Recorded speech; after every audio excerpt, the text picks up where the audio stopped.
Hello. Good afternoon. Good afternoon po. Ito po yung continuation ng video ko. Last time na nagpunta po kami dito sa ospital. Ngayon, nandito po kami ngayon. Kuha ng clearance para sa... Hindi ko alam, pero sa dentist daw po. Clearance for dentist. Para makapag-chemo po ang misis ko dito sa ospital. Dito na naman ako. Medyo kanina pa kami dito since 11 o'clock na pinakapila. Si misis ko nandun po siya sa loob.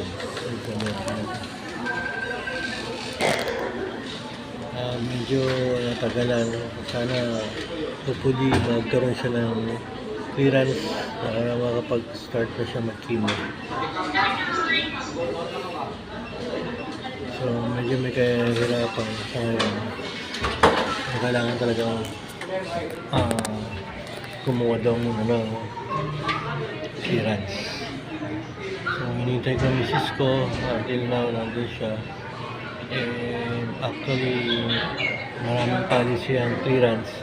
Kailangan pastahan siya, kailangan bunutan o whatever. So may history kasi ang misis ko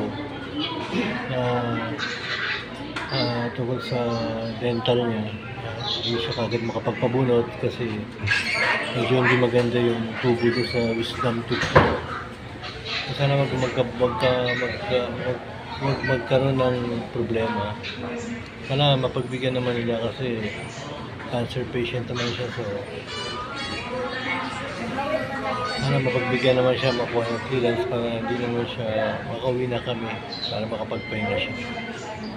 Sa ngayon, nandito ako sa hospital, marami pa mga pasyente. Mamaya pupunta ako sa sakit para kung ano ba yung laboratory niya. Ano yung laboratory niya naman po para sa misis ko. Katatapos lang namin ng laboratory last Monday, but today magla-laboratory na naman kami siguro by next week. So before nagkukunin pa rin kami ng gamot sa pharmacy dito sa hospital nito. Sagaan lang para kahit pa paano matuloy lang yung treatment niya. Although hindi talaga ito yung treatment na gusto ko para sa misis ko. But follow ko lang yung rules or sumunod kung ano po yung dapat. Pero napakahirap pa rin, napakahirap ang isip, napakahirap ang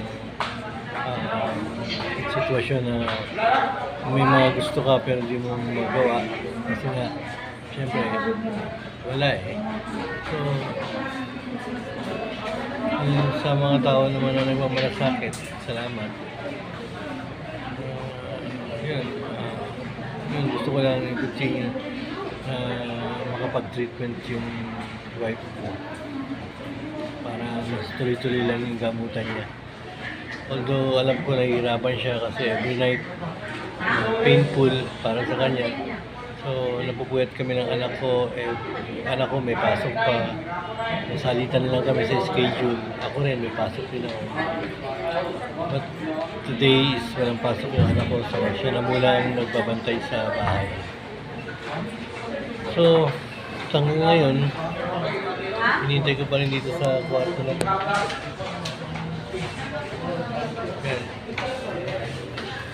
kwarto ng dental clinic. Sana bigyan naman siya ng clearance. Makapag-umpisa naman ng treatment. Ang daming kailangan Sagaan lang. Kailangan bigyan lang natin ng pansin yung mga bagay na dapat na ayusin. Kahit mahirap. Sagaan tayo. Para naman ako ibang magawa kundi magdasal. Kasi sometimes, aminin ko, nakakatampo tayo pero wala naman tayo magagawa kasi isa lang naman ang nakakaalam ng lahat. Si Lord lang naman ang pwedeng makaalam ng lahat na nangyayari, lahat ng si Lord lang din naman ang makakasolusyon sa lahat ng mga problema natin, mga iniisip natin. So, magalit man ako, magtampo man ako, eventually, pagdating na at the end of the day, pagdating ng time, hanapin ko pa rin si Lord eh. So, paubaya ko na sa kanya lahat ng to, hoping na ma-accomplish pa rin namin. Sana.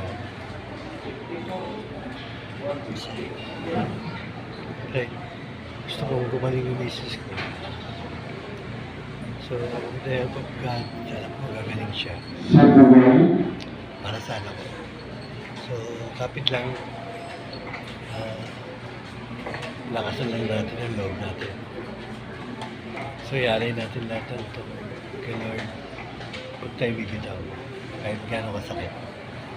So, antayin ko, sana pag natlabas ng misis ko, yan, may clearance na kami para makapag-start na siya ng treatment sa July. So, yun. Kita-kita na ulit tayo sa next video sa continuation doon sa unang video ko.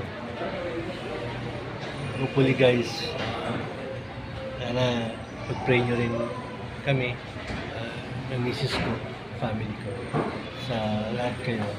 God bless us all sa inyo at sa lahat ng mga malasakit sa amin. In Jesus' name, Amen.